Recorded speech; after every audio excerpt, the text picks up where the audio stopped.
ఇదంతా ప్రభుత్వం మీ అందరికీ చెప్పటానికి ఏంటి మీ నాయకుడు మీ సీఎం గారు చంద్రబాబు నాయుడు గారు ఏ కష్టపడుతున్నారు, ఏం తీసుకొస్తున్నారు రాష్ట్రానికి, మన కుప్పానికి.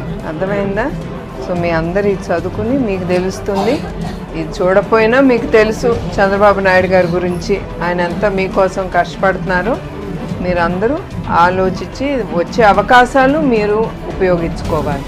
అర్థమైంది? ఇప్పుడే చెప్పారు ఈ ఆటో యూనిట్ వస్తుందని, 600 ఉద్యోగాలని, తర్వాత ఇక్కడ అడిడాస్ అని ఇంకో పెద్ద ఫ్యాక్టరీ వస్తుంది. ఇంకా మీరు అందరూ సంతోషంగా ఉండాలి. ఇప్పుడు మీ అందరికీ ఆ సంక్షేమ పథకాలు ఇవ్వటానికే చంద్రబాబు నాయుడు గారు కష్టపడి ఆ డబ్బు సంపాదించి మీకు అందిస్తున్నారు ప్రజలకి.